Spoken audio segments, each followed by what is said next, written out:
both intoxicants, and they're actually the two most popular recreational drugs used in our country today. We've seen alcohol use for the last several hundred, if not 1,000 years. Beer has been brewed, wine has been fermented, liquor has been distilled for a long time. Marijuana actually emerged prior to that.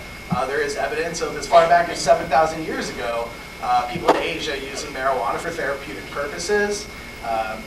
So it's obviously a substance with a long history that has been around, and once it's gotten to this point today, obviously we now see that they're treated differently. Alcohol itself is a depressant, and a lot of people think that that means it makes you depressed when you use it. It's not. But what that does mean is that alcohol actually has a depressing, tends to depress parts of your body, such as parts of your brain, that operate certain bodily functions like breathing, important stuff like that. Marijuana is considered a hallucinogen. I don't know if anyone's ever experienced hallucinations under the influence of marijuana.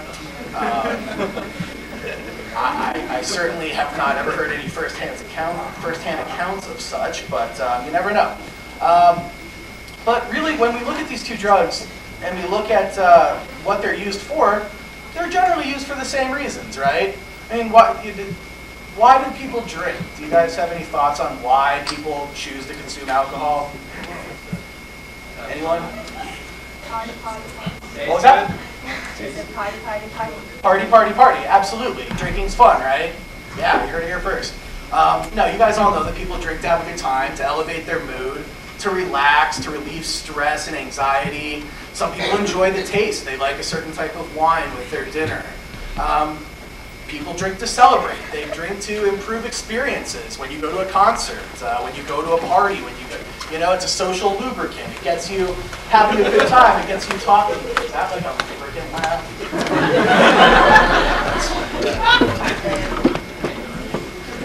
Okay.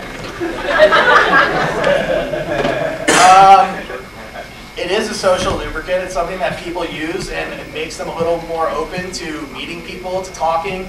And quite frankly, marijuana is no different. People use marijuana, some people, because it makes them feel better. It relieves stress, relieves anxieties. For some people, they like the taste, they like the feeling. It improves their experiences. It helps them, socialize better. There's a number of reasons, and then obviously there's certain medical reasons that many individuals in our country and around the world use marijuana. For example, to deal with the effects of chemotherapy, to offset some of the symptoms of AIDS and HIV, multiple sclerosis, relieves pressure in your eyes if you have glaucoma. So there's a number of reasons people use marijuana as well, but many of them, when it comes to recreational marijuana use, which is really what I'm here to talk about, they really smoke pot for the same reason that people drink. But these two drugs, although they're very similar in why people use them, and they're very similar in their popularity and the fact that lots of people use them, they actually have very different effects on the body and on people who use them and those around them. So what are those effects? I mean, obviously everyone here knows that, well, first, let me take a step back. Think about the way we treat these drugs in our society. Think about how much you know about alcohol. Now, I'm sure you never took a class, unless you're a bartender here, you probably never took a class or went to a lecture on alcohol. But you probably just know, even though many of you are probably, who here is under 21? Okay. So, I knew that section was.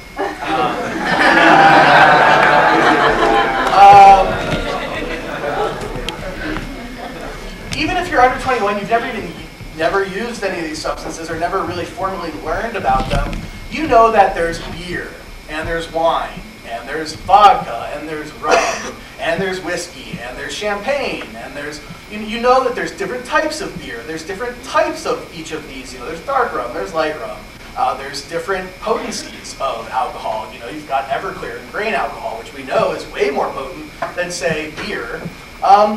But yet, no one ever even taught us this. We just kind of know these things because alcohol is such a large part of our culture. It's a big part of our society. And marijuana is really no different when it comes to the variety and the different type of potencies and so on as well. I mean, you know, you've got different strands of marijuana, different types of marijuana, indica, sativa. You've got a whole lot of variety, a whole lot of different levels of potency, from the ditchweed that, you know, your grandparents probably tried a while back, or the high quality indoor grown marijuana that, I don't know about your grandparents, but maybe they still use it. So a lot of people are not familiar with all these things, about all these elements of marijuana that I'm talking about. And that's because obviously we've treated these two drugs very differently throughout the course of our history. Obviously with alcohol, we did have a brief period where it was banned, it was prohibited. We realized relatively quickly that that was a horrible idea. It was causing more problems than alcohol itself. We had people going blind from drinking unregulated, you know, moonshine.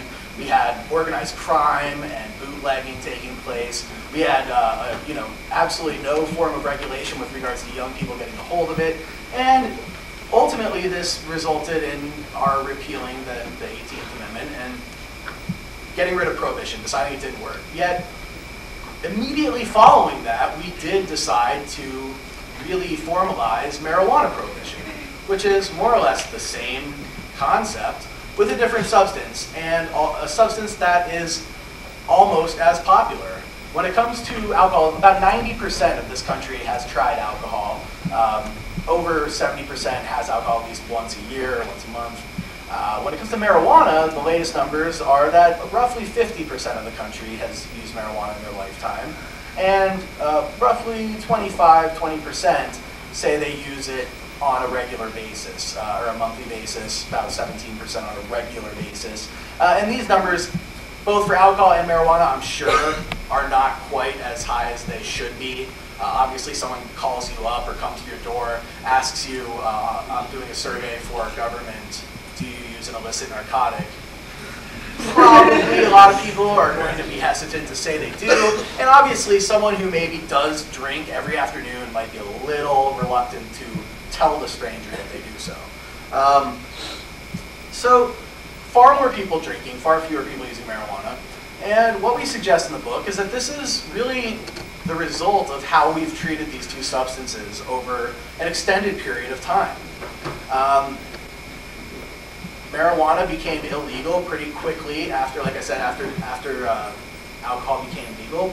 And it started with the states, went to the federal government. It's remained in place since then. We've seen some reform efforts underway. I'll talk about those in a minute, but first, let's look at these two drugs. I mean, I'm sure you guys are relatively familiar with these, whether it's because you use them, whether it's because you know people who use them, whether it's because you've seen movies and TV and other types of things that depict people using these substances. As you all know, alcohol can kill you, right? You guys know that, right?